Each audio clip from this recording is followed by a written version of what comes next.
This is Off the Break Podcast, presented by Silver Screen Insider. Hi, everyone. Welcome back to the Off the Break Podcast, your podcast dedicated to current movie theater news, operations, and insights from the people that book the movies. I'm Ken. With me is Kyle. We are without Cody this week. A man down. The substitute teacher is in. And we're only going to watch movies. We're just... No serious stuff today. No, we've got lots of new stuff, but not a lot of movie release changes for the first time in, I have no idea. Has that ever happened? But it feels like a relief, right? I mean, oh, yeah. Granted, we have had cases where we record too early, such as today, and then something drops. So knock on wood for that. But for the most part this week, it was just only some small releases for some smaller titles, and you know, you can check them out at silverscreeninsider.com, but there's nothing on the release schedule that has changed. That's a big revelation. Yeah, I don't smoke, but I could use a heater right now. Substitute teacher! Yeah, no. Smoking in the boys' room for sure. That's amazing to see on the sheet. It literally says release changes. Nah. Like, that's perfect. That's a perfect way to... Substitute teacher notes. Yeah. Maybe. Just play a movie. The kids will be fine. Yeah. Well, the kids definitely came out in droves for Space Jam Legacy last week. Yeah, that was a heck of a surprise. Yeah, we'll talk about it later, but the big drop off for Black Widow was definitely affected by the streaming issue, and then obviously Space Jam being released. It really caught an audience, did 50% more than a lot of projections saw it at. Oh, yeah. At 20 million, and did over 30 for the weekend. Yeah, I mean, I was taken aback by the gross of that, but it's a good thing that, you know, families wanted to come out to see this movie over, see it on a streaming service where it was also available. But maybe this was a case where nostalgia played in favor. Maybe there are adults now who grew up with, you know, this movie and wanted to show the newest version of that to their kids. And I don't know, maybe there was something to it. Usually nostalgia can be hit or miss depending on the property, but maybe that's the case for it this time. I think it was just Don Cheadle for the win. Like, this guy, everything he touches turns to gold. It's true, though. And he did save this movie, and I'll talk about that later. But he's going to have that Samuel L. Jackson number. They're like, Samuel L. Jackson is the highest grossing actor of all time based on movies. Yeah. And Don Cheadle's like, hold my beer. He's coming up from behind, Sam. Watch out. Hold my lightly carbonated water. Right. Yeah, but no, it's good to see that it performed as well as it did, because it seems like for animated movies, they've kind of been on the lesser side when it comes to openings lately, which has been kind of a bummer. But have you been seeing it differently, though? It was early. Like, we had the Tom and Jerry into Raya, and those were very, very early in our openings. Yeah. And those were both before Godzilla, which gave us the big number. Mm-hmm. And, you know, we haven't had a real, you know, aggressive ad campaign for any of these movies until Space Jam. That was the first one that they spent a ton of money on. Yeah, totally. And we had an audience ready to go to see a movie. Not that I'm saying this could have been any movie, but it was a movie with animation and tie-ins, and it just worked. Video games. Yeah. And yeah. No, the LeBron factor we were worried about with him being politicized didn't affect it as much as we thought it would. Yeah. So it was actually very surprising how well it did. Mm-hmm. But we expect to see the substantial drop that we've seen with everything from week 1 to week 2. Yeah. With this. So as we get into booking strategies this week, we'll just talk about how we expect to open films on multiple screens for the first week. And Space Jam, if you have 10 screens, Space Jam's on 2, 2.5, or 3 screens, and second week it drops to 1. And this week, with your openings with Old and Snake Eyes, you're going to put those on at least a screen and a half, maybe 2, and then they're going to drop down to 1 the second week. And that's just how it's going to be. These films are going to be much, much, much more front-loaded than previously, where we had openings of, you know, films like Star Wars, where if you had 10 screens, it would open on 5, 6, or 7 screens, and then the next week you'd lose a screen. You're going to see substantial drops, and that's I mean, luckily this year that's great because we have hit after hit after hit after hit going through the end of the year. Yeah, studios are ready to go with releasing stuff. Yeah, we've got stuff in the pipeline, and with no release changes this week, I am ready to get things booked. We're way out on our calendars looking at where we actually are short room for films, because there's definitely going to be times where we're skipping, reasonably playable titles just because we have 4 releases a weekend, and then the next weekend has 3, and you're have more product than space, and that's exactly what we need as an industry. We need to just load people up with films, get them in, and get as much diverse product on screen as possible, so we hit all of our target audiences, get everybody back in, show them that the theater experience is safe and it's back to what they expect. And that's our biggest struggle right now, is just getting everyone back in one time. Yeah. Get them back in, build that confidence, and then we have James Bond and Top Gun and West Side Story and Sing at Christmas, Sing 2. Back to back to and back. It's just going to be, if we can build the audience now, which we talked about this a year ago. I mean, we were hoping for this last a year July. ago. We were hoping to have this. I mean, for this to be the conversation last July, and it didn't come to fruition. But now we have the ability to say we're back. Now it's time to build the audience and start putting all of the butts in the seats. Not just gearing towards families, even though those have been our biggest push forward. Younger audiences, but it's time to get everybody back in one time.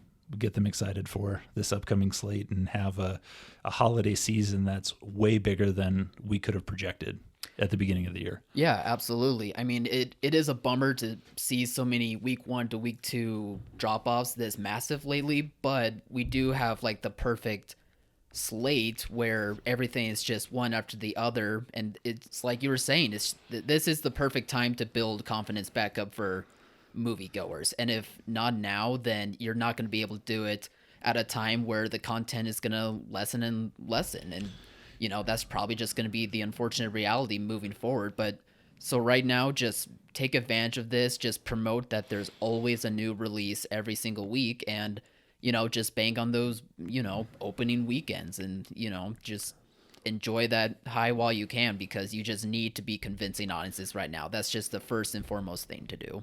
Yeah, and it's we harp on this a lot, but 2020 was going to be a down year because the major franchises had all ended or were on their way to ending. They plateaued. Yeah, the Avengers, the Harry Potter, Fantastical Beasts, like all of those were coming towards the end, and those were guaranteed, $500 million franchises. Yeah. So now we're in creation of franchises and creation of storylines. With the Shang-Chi and more Eternals, and I mean we're building that up again. But this is the perfect time to build. This is the perfect time to have these big openings. Black Widow, $70-80 million, and that leads into Shang-Chi, which leads into Eternals, which is supposed to be the Avengers of this new chapter in the Marvel universe. So it's very exciting. Like, we're seeing these waves build and build and build. Not that going from 70 million for Black Widow down to 30 million for Space Jam was a bigger wave, but it's sustaining. Yeah. And we're seeing multiple waves, multiple films, go over that $25 million mark. And when we can have multiple films open over 50 million, which was that window pricing that Universal put out there a while ago. Yeah. That's what we need, is to extend the windows and show the film companies that these windows are important for the total money-making capability of a film. Yeah, you're absolutely right. Speaking of money-making, we've got some SVOG updates. We've got lots of theaters that were sitting in the to be processed file that we've seen get payments this week. So wonderful. We're definitely seeing the money come in, which is awesome. Everybody has, that's getting paid has done the thing. They submitted all the forms. They paid attention. They waited with bated breath for that to get approved and for them to get paid. And we're seeing it actually pay off for all these locations. Our our numbers are very encouraging that people that are applying are getting the money they need for this massive closure. Yeah, I mean, we understand it's a slow, agonizing process of just waiting. Glacial, as far as how you describe the movement on this. But there is an end to it. Like, clearly we're seeing more and more that the end is coming for, that waiting period, and they are being rewarded for it. So, just keep hanging in there. Hopefully if nothing bad comes up that causes it to be denied, it should be able to be accepted and go through.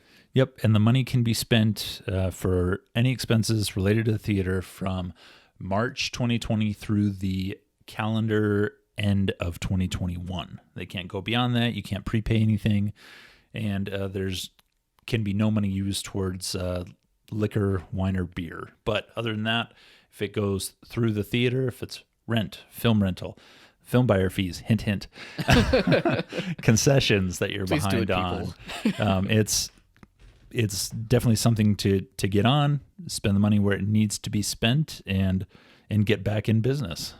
Yeah. And it's put probably it behind us. And it'll probably help you be able to use the other money that you're making, so that way you can do necessary upgrades, or even, spend that money on wine and beer if you are that type of theater that is able to do so.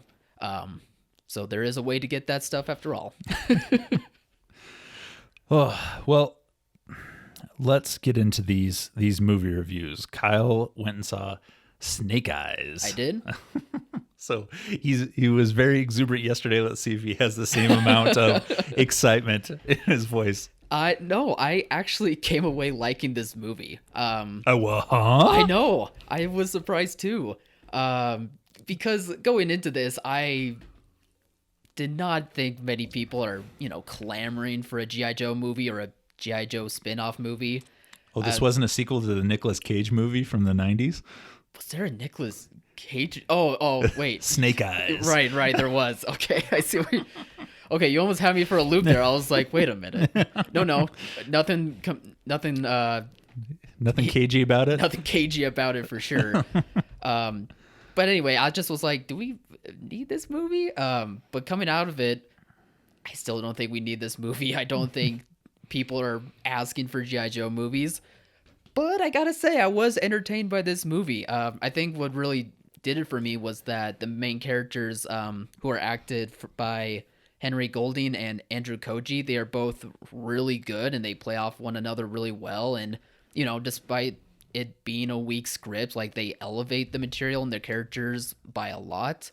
And the action, I would say it's middle ground, like, it's acceptable. It certainly had its moments, but it did suffer from, the stereotypical action cliches of choppy editing or of shaky cam, which it wasn't as bad though as I've seen with some other action movies, but it's still unforgivable. Like, we shouldn't be doing that stuff at this point. We've seen clearly, like with the John Wick franchise, we've seen action that is capable of, really looking great. And we all saw Cloverfield, guys.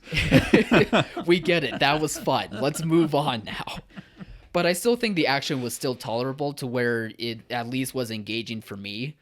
And again, I don't think this was a necessary movie. I don't think we need G.I. Joe movies, but I at least appreciated that it was still entertaining enough to where I was able to enjoy myself watching this and didn't feel like I was rolling my eyes and saying it's completely unnecessary. But it is a movie filled with moments. Like, I think in my description, it's like, moments of good action, moments of good character-related aspects. But it doesn't become a movie that reaches its full potential. It just becomes a movie of moments. And I understand why there is criticism, because that's really all it is. Like, probably had a different director that was capable of directing action better and had it, tighten up the script a bit more, you had a movie and you possibly had a franchise starter. I just don't know if that's going to work with this movie as it is now. Yeah, so what I'm picturing, having not seen it, is action teaser, enemies become friends, friends become enemies, action teaser towards Snake Eyes 2. Yes. Okay. Nailed it. But like I said, though, it is something that we've seen time and time again, but I at least saw the potential to where it could have been interesting. It could have been really cool to explore that type of story in its given situation. And it wasn't necessarily because of the script. It was just because the actors were able to elevate the script and the material. So it still isn't enough, though. Like, you have to give audiences a little bit more. You have to tighten up that stuff. You have to make the action a bit better if you're trying to make this an action spectacle movie. And it just didn't reach that potential. So, speaking of possibly reaching potential, what did you think of Space Jam: A New Legacy? I don't know. Because the entire time... Thanks for being so concrete. The entire time I'm watching this movie, more and more, I was like, oh my God, I'm old. Because I don't know if this movie is going to work for kids today or not. Like, I think it does because...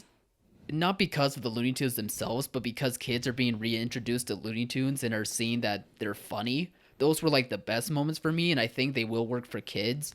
But I also think despite this being a basketball movie and a LeBron James as the lead role, I think because they included video game stuff and video game culture, that's also going to be a good selling point for kids today. It seems like, as I do sound old by saying this, but kids today do seem like they're really into video games and the gaming culture. And I think by including that along with the Looney Tunes in this movie, like, it has its moments where kids will enjoy themselves. I just don't know if this is necessarily going to have the same type of legacy, the same type of appreciation as like the first Space Jam did. But we're also living in different times to where that's just like the natural case to be had. But I also think as well that I'm out of touch. Like, I just don't know if kids are into Looney Tunes, kids are into, the video game stuff.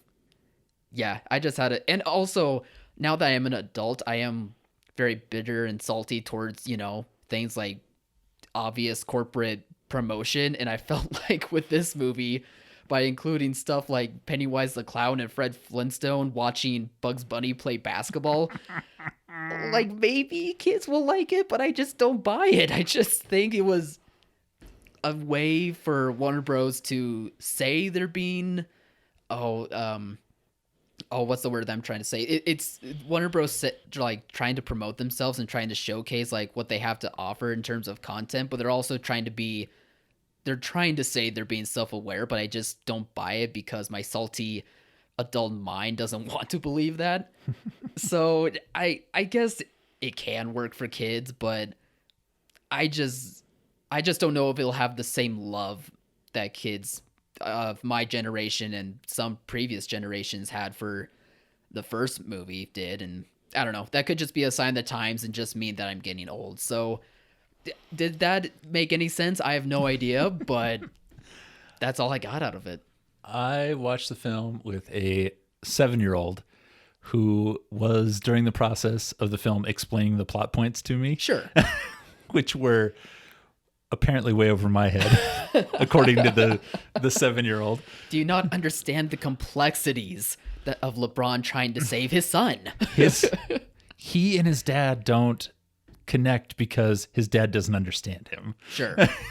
Those kind of things. And I'm like, yeah. Whoa. I mean, it was, a shovel depth deeper than the original. The original one was like, here's Michael Jordan and Bugs Bunny. And this like had at least some themes written into it. Right. Like parenting and the, technology and those kind of things. But I mean, it wasn't a cinematic marvel. No. But it fit the bill. I enjoyed it. LeBron was a lot less cardboard than I thought he was going to be. A lot less. I thought he's going to be a cutout, and luckily, at least he fit. People gave anything to see Michael Jordan on a basketball court for 2 hours. Yeah. So seeing him and only him on a movie screen for 90 minutes was like, it was it was literally a slam dunk. Yes, it was a dream. I mentioned that in the review that I wrote up. I was thinking about this. I was like, yes, Michael Jordan and LeBron James obviously aren't thespians. We all know this. But I feel like Michael Jordan got away with it because he was the guy. Like he was more popular than the Pope. exactly like he was the biggest thing. And nowadays LeBron is the biggest thing of basketball. Well, maybe Giannis now is, but he is the biggest thing of basketball, but he's also not the most beloved thing about basketball, and he's also not the biggest star in the world because we just are in a more connected world. We know of so many stars and of all many different sports and entertainment that it's just impossible to nail down like the end all be all. So I think, at least for me, Michael got away with bad acting, but I think LeBron, there's going to be a bit more criticism of him because he's not the end all be all like Jordan was. Oh, he's not beloved. Right. He goes by King James and the Chosen One, but Michael was the chosen one. Like, there's nobody that's gonna, if you're the first, you are the chosen. literally get away with more than Michael Jordan does and has. Right. So, but it grossed. It was an awesome surprise out there for us. Yeah, hey, it works. Clearly, kids like it, family, or at least it sounds like kids like it. I'm out of touch. I don't know. But it seems like it did the trick, and that's all that matters. And I do feel like, spoiler alert for anybody that hasn't seen it, when Don Cheadle joins the basketball game and he grows into Mega Cheadle, like, I feel like there was some ego involved. They're like, yeah, you can be 7 feet tall. And he's like, make it 9. I was on Golden Girls. I worked my craft. Yeah. Or it wasn't Golden Girls. It was like some spinoff. I can't remember now. But I beat Terrence Howard. Right. Terrence Howard thought he won. But no, Don Cheadle was easily the best part, for sure. As were the Looney Tunes. It was also great seeing them again in a movie. The nostalgia was great. It was, no, it's not going to win any awards, even for animation, which is usually the point where you want to see these stack up. But it fit the bill, and it's going to have, it's going to be one of those that stands out this year when we talk about 2021 movies coming back. There's a lot of Warner Brothers titles out there, but it's Tom and Jerry, Godzilla, Cruella, Quiet Place, and then Black Widow's opening and then drop, and then now Space Jam. When we go back through the almanac, it's going to be in the top 10, top 15 films of this year, which if you put it in a normal year, it could have easily fallen by the wayside. Yeah. There's a $30 million opening doesn't get you into the top 15 on a normal year. Normally. But this year it's going to be one of those ones that stands out, which is awesome. By the way, I forgot to mention this when talking about Snake Eyes. During the final act of the movie, I was just absorbed in watching the movie, and then all of a sudden, out of the corner of my eye, I see that I can see my girlfriend next to me a lot more clearly than I was supposed to. And normally when I see her, there's always this ray of light that I imagine around her, but this seemed brighter than usual. And I realized, I guess someone in the booth bumped the light switch, and the lights were coming back on, not completely brightened, but just probably halfway. And I was like, what? I gave them the benefit of the doubt at first. I was like, they must have bumped the switch and don't realize it yet. They have to notice at some point. And of course they didn't, because it's probably all new, employees trying to learn how to run everything. But luckily someone before me did get up and probably complained about it, because he immediately came back in, and it did take another 5 minutes. But eventually they were like, here's the switch, and then the lights turned down. So make sure you're training your employees well. Make sure you have the buttons labeled, because that was annoying. And I really wish that I got up to say something, but luckily there was someone else who I guess really loved the movie so much, because he went out and complained. So, hey bro, house lights are on. Yeah. Whoop, sorry. Now let's see. Is it this one? Oh, nope. That's sound effects. Nope. That makes the popcorn. Oh yeah. My gosh. I get it. They're all new. They're all high schoolers or whatever, but just label the buttons. Make sure they're trained. I don't like our theater very much, but that one I kind of get, because it's a new employee thing rather than just a blatantly terrible decision. Yeah. Oh, well, speaking of blatantly terrible decisions, I love not getting judged for my transitions when Cody's not here. I think they're pretty clever. I'm liking them. Well, terrible decisions. NATO dropped a bomb on Disney this week with their scathing, blindsided them. with their look out, scathing letter about Disney putting Black Widow day and date on Disney Plus. Yeah. We all, if you were involved anywhere in the industry, you saw the numbers. Disney announced that Black Widow did a $60 million number for their paid Disney early access with Black Widow, which all in of itself seems like a big number. But with these Marvel movies, they typically run 12 weeks on a wide scale in the market. They run for the entire time until they're released on DVD or for rental. So that $60 million actually translates to $5 million a week, which we see these go multiple weeks before they get anywhere close to $5 million. Yeah. So that number plus the substantial, they announced a 67% drop off, but we saw more than that at most of our locations. Mm-hmm. So it seems pretty conservative as far as the drop off goes. So NATO, gave them the business, and we'll see, what this does with Disney moving forward. We have one more Disney Plus day and date movie with Jungle Cruise, and Shang-Chi and Free Guy will both be theatrical only windows. Seems like it. Supposedly, but we'll see how long that window is. But obviously we need at least 2 weeks for these to keep grossing. Yeah. Yeah. I do get it, because clearly streaming had something to do with it to a point. Like, they did announce like the opening numbers of their streaming millions or whatever the heck you call it, I guess. But they also didn't announce those numbers for week 2. Yeah. That was the interesting one. I get the complaint, and I totally hate the day and date thing, the premium day and date stuff. I think it needs to be theatrical first. But I also think there is a pattern when it comes to how audiences behave, at least for the time being. It seems like no matter if it's theater exclusive or day and date release, there will always be that type of drop off. Maybe it would have been a little bit less with Black Widow if it was theater exclusive first.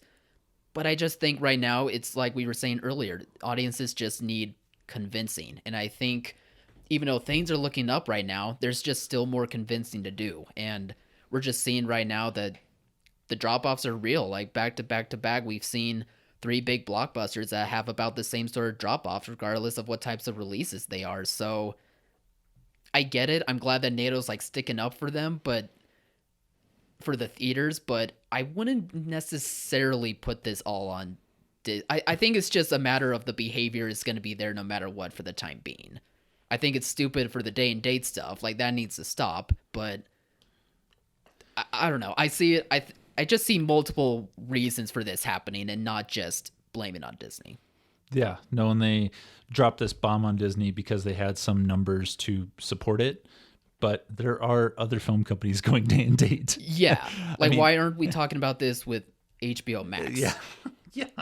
When literally everything since Wonder Woman 84. Yeah. So did they not complain about Universal? Remember when Universal was the first to drop this day and date stuff? No, Universal went. I'm trying to remember now. Oh yeah, no, they went scorched earth with Universal, and then made you're nice. Probably right. Made nice because they signed a deal with AMC and all the. So yeah. There's, for at least for the moment, it seems like NATO is on the side of all theaters by doing this. Same thing with all the SVOG money. Like, they've done some good things to do this, but is it too little too late? Did they not put up enough, put it as aggressively out there for Wonder Woman 84 and Soul at Christmas last year. And what about Luca even? Luca went from theaters to streaming. Yeah. And take it for what it's worth, but it sounds like it's doing really well on streaming. Imagine what it would have been like in theaters. Yeah. It would have done well. Yeah. How could it have not done well? Yeah, exactly. We need those films particularly in the market, but it was just, at least they're putting themselves out there in a way that makes it feel like they're advocating for all of the theaters as opposed to the big three. Yeah, I mean, it is something. It is good to see, and we're happy that there is, someone out there looking out for all the theaters, but could it have been sooner? Yeah. Just a little bit more? It seems pretty obvious, though, that this is something that should have been done. It's like, yeah, water, wet, yeah, snow, cold, legendary, possibly merging with Warner Brothers. It seems very obvious.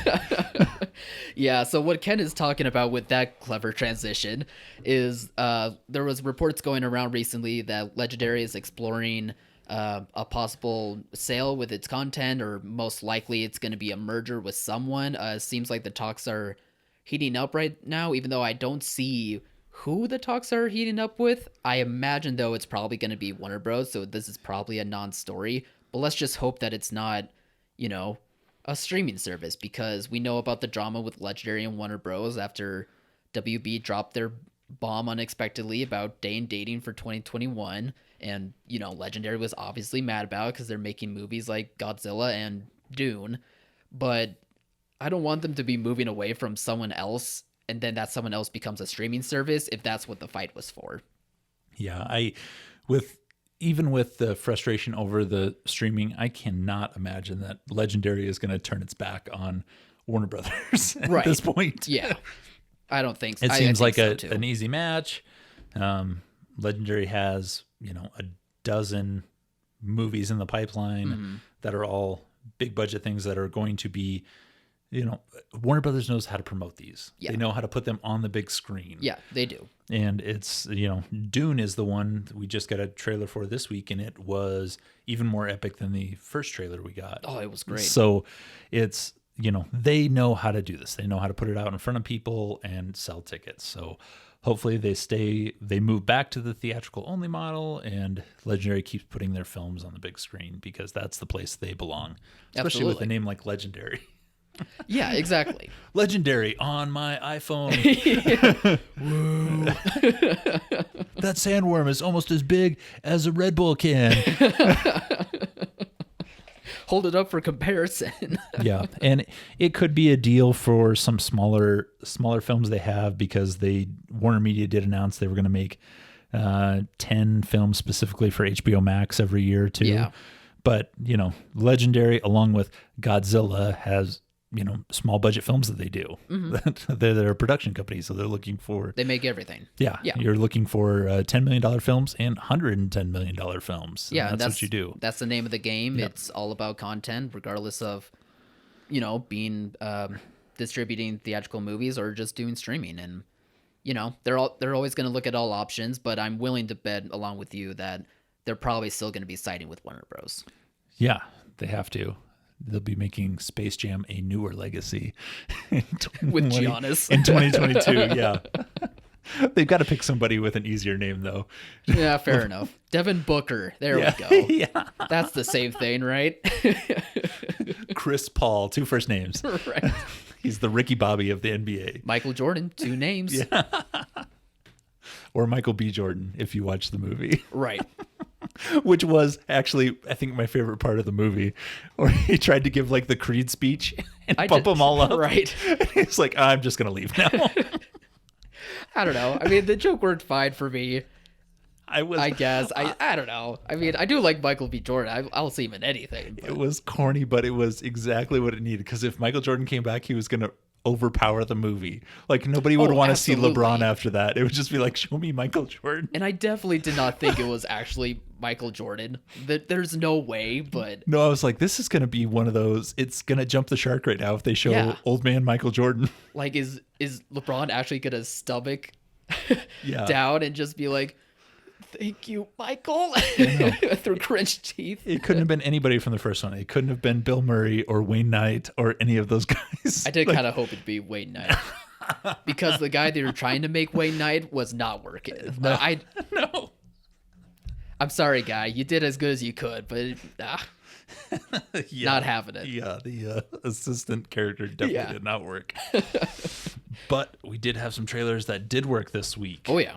What was your favorite of the trailers that were released this week? I think we already kind of foreshadowed that one. Yeah, it's easily Dune, one of my most anticipated movies. I think this trailer, unlike the last one, it did do a better job at making this story seem easy to follow. Like, it gave you the really basic outline of what it is, despite this, what is a book. It's well known as being like very complex with its, you know, characters and sci-fi elements. But I think boiled down into a trailer, it did a good job at just giving you the basics plot point of what this movie is about. And then from there, it's about, you know, seeing all the actors that you recognize and seeing, you know, the spectacle of it all and seeing all of the great CGI that's in it and all the epic space battles. And it just sold me on all of those elements. I think it's like you were saying, Warner Bros. Knows how to promote movies. You know, it just remains to be seen on whether audiences go out or not. But hopefully they do this over going to HBO Max to check out Dune, because it needs to be seen on a big screen. Like, I was watching this on my computer, and I have a really good sized computer, but it's going to be nothing compared to, let alone a TV. Like, it needs to be seen in theaters. Yeah, no, this was on a similar scale as the Lord of the Rings and the Hobbits, and the amount of content that they're drawing from to make the film is massive. Right. Like, this is one of the books, like War and Peace. Like, people always talk about it being like the longest book. Yeah. But you've got to dumb it down for a certain audience. It can't be so smart that it gets in the way of regular people seeing it. Sure. And it's got enough recognizable names, and I think it's going to be, it's interesting. This is one of those that is either going to set the pace for the box office going into the holiday season, or it's going to be one of those ones that just miss the mark. I feel like it's either going to be blazing hot or people just won't see it because it's just over their heads. Sadly, I think you're right. You made a good point about when it comes to this trailer, sometimes you kind of have to dumb it down enough to where you can really sell the majority of audiences. Not to be mean to people, but it is what it is. There's some cleavage and a space battle. Like, that's what we are used to seeing. I mean, that's why Fast 9 did so well. Yeah.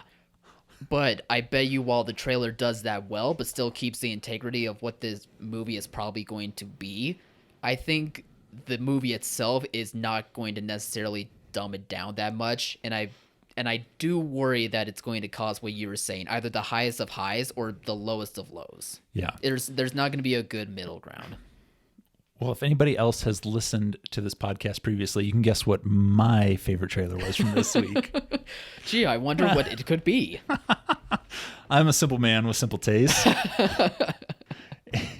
And so this trailer spelled it out exactly like it would be. Jackass forever. Forever. Is this the fourth one? It is. Okay, they nailed good. it. Okay.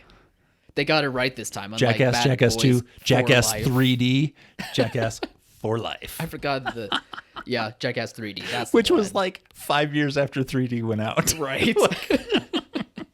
But it's everything that it needs to be for audiences. It has the nostalgia of people going back and being 12, 10, watching the stupid MTV show. Right.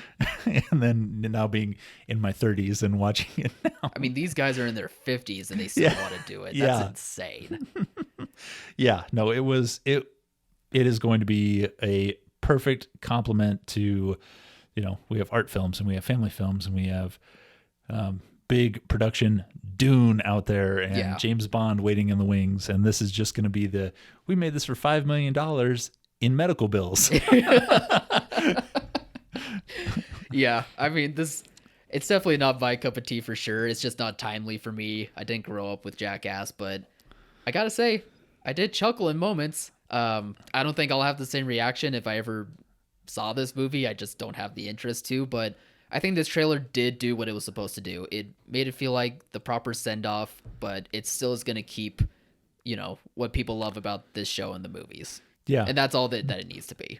No, this is absolutely my demographic. Right. This was, I believe I've been to opening nights for 1, 2, and 3. That's amazing.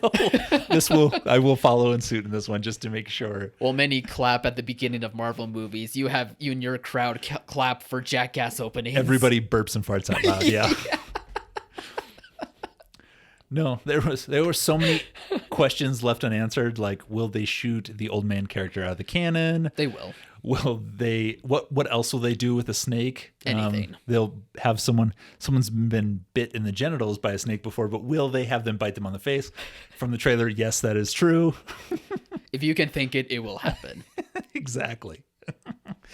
And then we had a couple of, another trailer, Malignant, which is exactly what we thought it was going to be. Horror movie with a lot of, I think, newer visuals. I think there was a lot of things that were interesting to look at from the horror genre. Right. As far as the way it melded the backgrounds and made things slightly different. Like, it reminded me of the trailer for it started with a P. I'm trying to remember, not The Prophet. Horror movie? Yeah, from United Artists. It was like the guy runs through the Prodigal Son? Prodigy. That's Yes, what it is. where the guy jumps out of the hallway and it was like, oh, that was new, that was scary. Right. So it had some of that to it, but it fits in the R-rated horror category perfect. I mean, it's going to do what the Conjuring does, and it's going to have a decent opening and rebuild that horror audience. Well, this is coming from the director of the first Conjuring, so I think there is like a horror demographic who is excited to see this director come back to horror. It's kind of been a while since he's done it, and it seems like the visuals, while they look like kind of a mismatch of CGI, maybe a bit too much, it at least seems different and out there, which is what people like about this director. Yeah. Well, and I think if you can nail down that audience, maybe it could become another Conjuring situation. Yeah. Well, he did Conjuring, Insidious, and Saw. So, yeah. I mean, as far as the pedigree goes, it doesn't get much better than that for... Right. I mean, this is like Clive Barker. This is... I mean, as far as horror movies go, like, he's way up there as far as modern horror. For if you mention somebody, oh, I like horror movies, who do you like? This is the director. I don't know about the Mount Rushmore, but he could be climbing up there for sure. For modern audiences, like you could go. Yeah, that's a good way to everybody's built, Wes Craven is up there, but he hasn't made a movie in a very long time. Right, yeah. So that one was the one that we had extremely mixed reviews on. Was you guessed that? the last Duel, right? That came out this week. I'm glad we have. I'm going to be the first one to say it. I'm glad we have Ben Affleck and Matt Damon back together on screen. Yes, but I want to be excited about this. I really do. I know. And Adam Driver's in it. I know. And Ben Mendelsohn. And is he in it too? I think I saw him in part of it. Oh, man. That's good. I mean, it's got a very good cast, and the set design looks great, and the costuming. Yeah, costumes look great. Visually dark, but it looks grand in scale. Oh, as I wipe my face and hide my eyes, yeah. I have movies set in medieval times with people that do not have European accents just do not work. Yes.